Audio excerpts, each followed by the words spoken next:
He was the inventor of the modern surfboard and small sailboats that could launch from a sandy beach. His name has become synonymous with that subculture of surfers and flip-flops and paddleboarders who want to know what it feels like to glide gracefully and boldly across an ocean surface. Hobie Alter may have passed away on March 29, 2014 from cancer, but his legacy will continue to define a billion-dollar industry that he helped to create.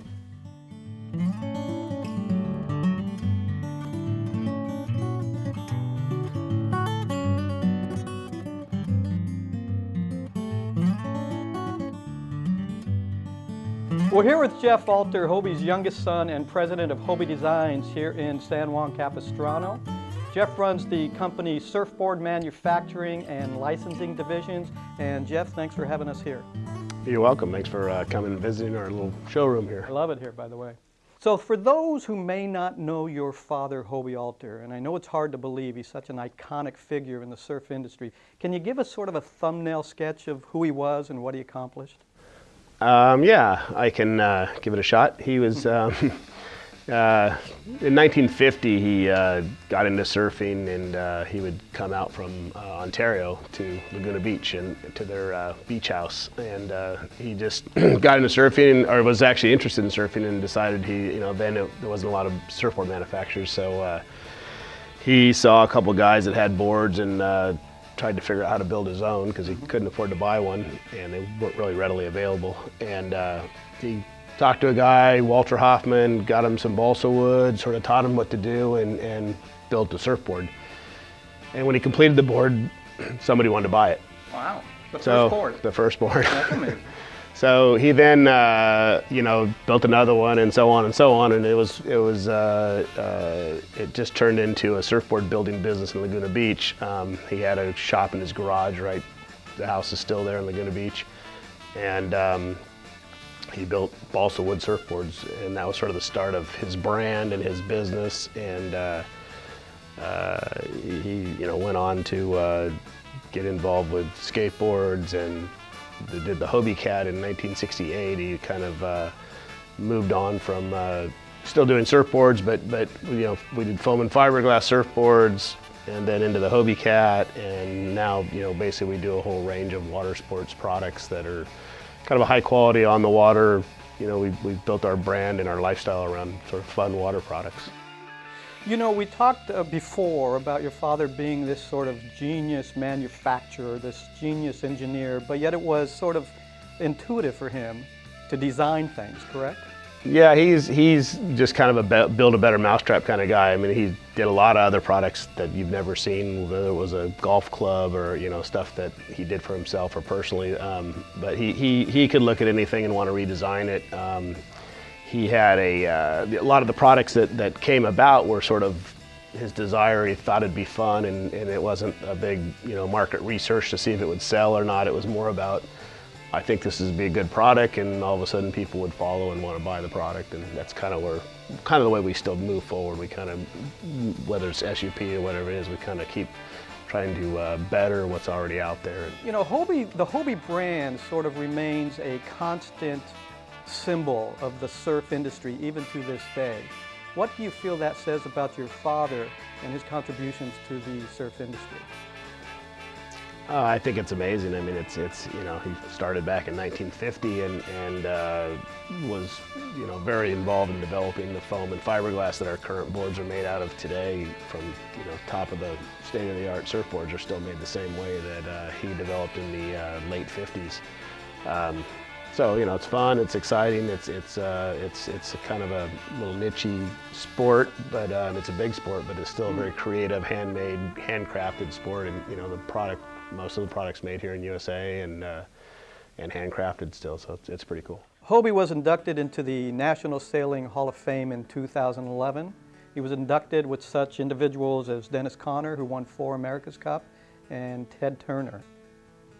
What was your dad's reaction to being inducted into the Hall of Fame with these individuals? I think he was one of the more proud moments. The sailing world, he had a huge contribution to the sailing world, but he did it in more of a low-key, small way with little boats, and the Dennis Connors of the world and the Ted Turners are big money, big boats, big yacht clubby type things, and he kind of did it more down the regular guy approach.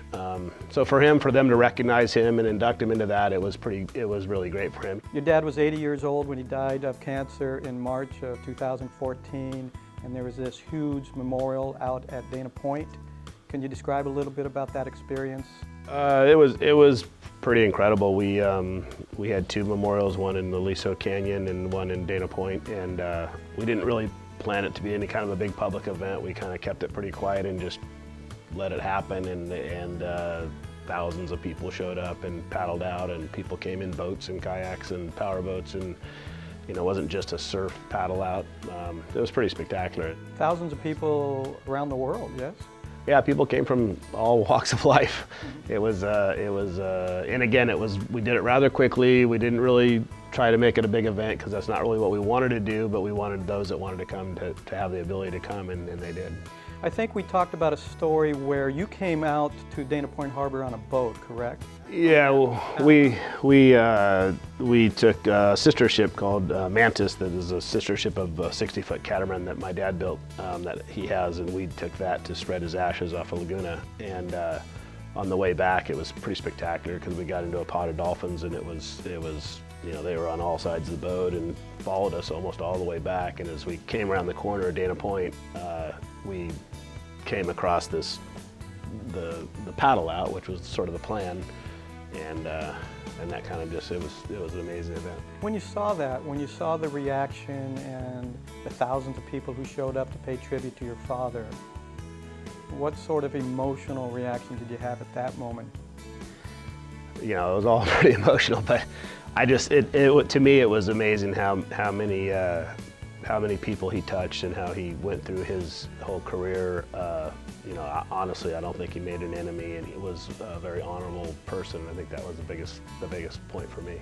We talked about this as well, that when I researched for this interview, I didn't find a negative word out there about your father, and I thought perhaps that was just sort of a PR manufacturing by the company, but in reality it was just the opposite. He was just a nice guy. My sister made a comment, when someone had asked somewhere in the book or something, when did she know my father was famous? And it was when she was young and he did autographs. Well, this is sort of like, when did you know he was such an honorable person? And it happened kind of at that moment. It was just the outpouring of what people said, the letters written. It was pretty evident that he had managed to pull it off and be a good person his whole life. The book Hobie, Master of Water, Wind, and Waves. Though I know your dad was sort of ill during the writing of this process and the editing of this process, he did get a chance to see the final version, yes? Yes, he did. It was great that we were able to get it done, and he got a chance to review it, and he was very critical about it to make sure it was all accurate. Yeah, and so my question is, he was sort of a humble man. What was his reaction to having an entire book written about his life and his contributions to the surf industry? We wanted to do it as a group, and we've been talking about it for a long time, and there's a lot of different, through conversations, the story changes about every other time you talk to somebody.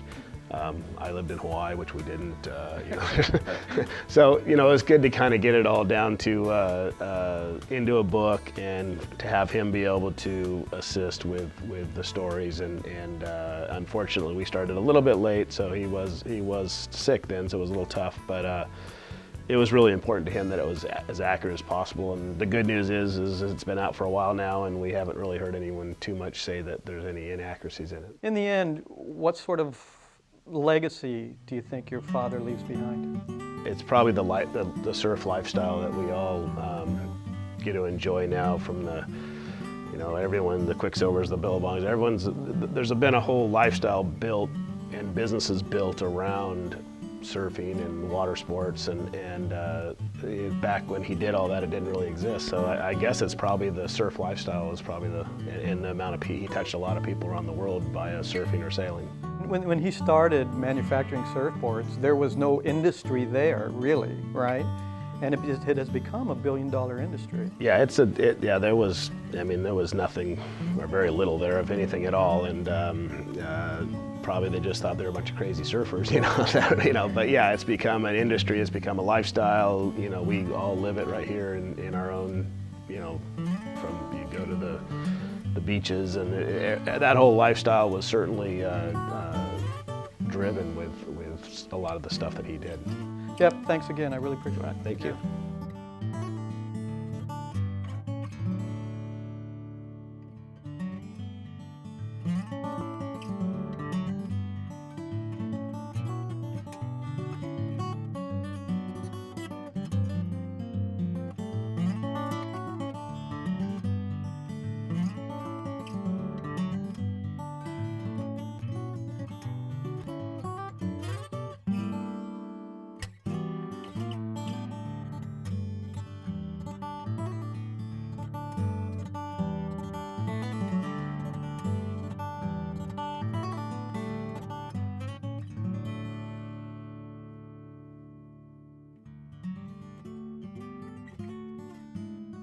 I'm Scott Hayes, and that wraps it up for this edition of OC Caravan. Be sure to look us up online and to like us on Facebook.